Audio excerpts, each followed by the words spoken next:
میں مفتی صاحب آپ سے جاننا چاہ رہا ہوں کہ حضرت سلطان باہو رحمۃ اللہ علیہ کی کئی تصانیف ہیں اور ان تصانیف کی خصوصیات نے ہی ان کو قبولیت عام بخشی ہے، بلکہ ان کا مقام اور مرتبہ بھی بہت زیادہ ہے۔ تو جو علم ان میں موجود ہے، جو خصوصیات ان تصانیف میں ہیں، ان کی نسبت سے ارشاد فرمائیے گا۔ شاہد بھائی، حضرت سلطان العارفین سلطان باہو رحمہ اللہ کے جب ہم کتب تذکرہ اٹھاتے ہیں تو تذکرہ نگاروں نے، سوانح نگاروں نے آپ کی کتابوں کی تعداد کے حوالے سے یہ بات بیان فرمائی کہ آپ نے تقریباً 140 کتب تالیف فرمائی ہیں۔ ان 140 میں سے تقریباً 30 مطبوعہ ہیں، چھپی ہوئی ہیں، ساری جو ہے پبلش نہیں ہو سکیں، کچھ پبلشڈ ہیں 30 کے قریب۔ تو ان میں بعض تصانیف تو بہت زیادہ مشہور ہیں، جیسے کہ جس کا ذکر بار بار ابھی حضرت پیر صاحب بھی کر رہے تھے، رسالہ روحی شریف بہت مشہور ہے آپ کا۔ اسی طرح عقل بیدار کے نام سے آپ کی کتاب ہے، محق الفقر کے نام سے ہے، عین الفقر کے نام سے ہے، اسرار کے نام، جامع الاسرار کے نام سے جو ہے وہ آپ کی تصنیف لطیف ہے، مجالست النبی صلی اللہ علیہ وسلم اس نام سے ہے۔ الغرض بہت ساری آپ کی کتابیں ہیں، اور جب ہم آپ کی ان کتب کو دیکھتے ہیں تو جو اس میں ہمیں مرکزی خیال نظر آتا ہے، سینٹرل آئیڈیا جو ہے، وہ تھیم جو ہمیں نظر آتی ہے ساری کتابوں میں، وہ 5 باتیں جو ہے وہ ایسی ہیں کہ جو مشترک ہیں، جن پہ بہت زیادہ آپ نے زور دیا ہے۔ ایک تو خمول آپ نے زور دیا ہے گمنامی پہ، کہ زیادہ نام و نمود کی خواہش نہیں ہونی چاہیے بندے کو۔ فقیر تو فقیر ہوتا ہے نا، تو سلطان العارفین تو پھر سلطان الفقر ہیں، تو اس لیے وہ فقر کی ترغیب دے رہے ہیں، فقر کی تعلیم دے رہے ہیں۔ تو ایک نقطہ ہمیں اس میں یہ نظر آتا ہے اصول، کہ گمنامی کے حوالے سے آپ نے بڑا زور دیا ہے کہ زیادہ نام نمود کی خواہش انسان کو نہیں ہونی چاہیے۔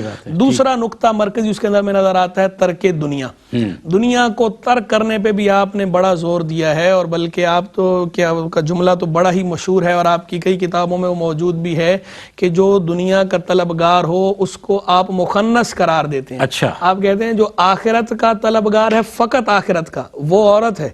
جو دنیا کا طلبگار ہو، فقط دنیا کا، وہ مخنث ہے۔ اور جو اللہ کا طلبگار ہو، اللہ کا، اللہ کی رضا کا، وہ مرد ہے۔ کیا بات! یعنی چونکہ صوفیاء جو ہیں ان کی نظر تو اللہ پر ہوتی ہے نا، تو کہتے ہیں اللہ سے بے لوث محبت ہونی چاہیے۔ اگر کوئی آخرت کے لیے محبت اللہ سے کرتا ہے تو وہ بھی شریعت میں بجا ہے، اس کا بھی انکار نہیں ہے، لیکن وہ کہتے ہیں اس سے بھی اعلیٰ درجہ یہ ہے کہ اللہ سے محبت بے لوث ہو، اللہ کی رضا کے لیے ہو۔ وہ ہمارا خالق ہے، وہ ہمارا مالک ہے، وہ ہمارا معبود ہے، وہ ہمارا رزاق ہے، اس سے محبت، اس کی ذات ہی، وہ خود بے نیاز ہے تو بے نیاز ہے، تو بالکل اس کی محبت کے اندر بھی بے نیازی کا عنصر ہونا چاہیے، نیاز صرف اسی کے حضور ہو۔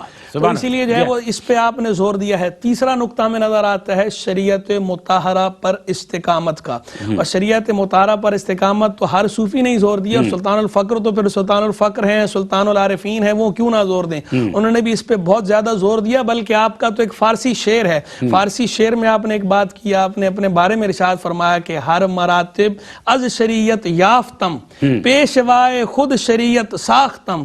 کہتے ہیں میں نے جو مرتبہ بھی حاصل کیا ہے وہ شریعت ہی سے پایا ہے، اور میں نے اپنا پیشوا شریعت کو بنا لیا ہے۔ اب یہ دیکھیں یہ بات کون فرما رہا ہے، یہ خود اپنے دور میں صوفیاء کے سردار ہیں، فقر والوں کے سردار ہیں، فقیروں کے سردار ہیں، عارفوں کے سلطان ہیں، سلطان العارفین سلطان الفقر، وہ یہ فرما رہے ہیں کہ میں نے جو مرتبہ پایا شریعت سے پایا ہے۔ تو اور کوئی کون ہو سکتا ہے جو یہ کہے کہ جناب میاں فقیری اور شے ہے اور شریعت اور چیز ہے؟ تو یہ جو دعوے دار ہیں اس طرح کے نام نہاد جو کہتے ہیں کہ شریعت الگ چیز ہے، فقیری الگ چیز ہے، تو خود جو ہے فقیروں کے سردار ان کی اس بات کا رد کر رہے ہیں۔ وہ کہنے ہیں کہ میں نے جو مرتبہ پایا، جو بھی پایا وہ شریعت سے پایا۔ تو شریعت سے بے نیازی کسی کو نہیں ہے، بلکہ کوئی فقیر بن نہیں سکتا جب تک شریعت کو اپنا پیشوا نہ بنا لے۔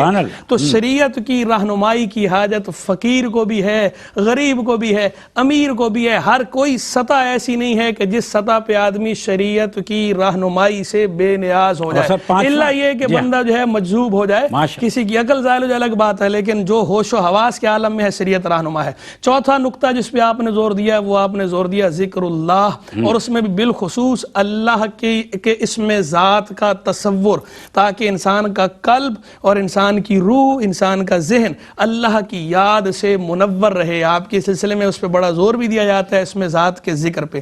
اور پانچواں نقطہ میں نظر آتا ہے کہ دربار رسالت علیہ السلام سے تعلق اور درود شریف کی کثرت، یعنی مرشد اعظم حضور جان عالم صلی اللہ تعالی علیہ وسلم کے ساتھ جو تعلق ہے وہ تعلق مضبوط ہونا چاہیے، اور ان پہ جو درود شریف ہے وہ کثرت کے ساتھ پڑھنا چاہیے۔ ماشاءاللہ ماشاءاللہ۔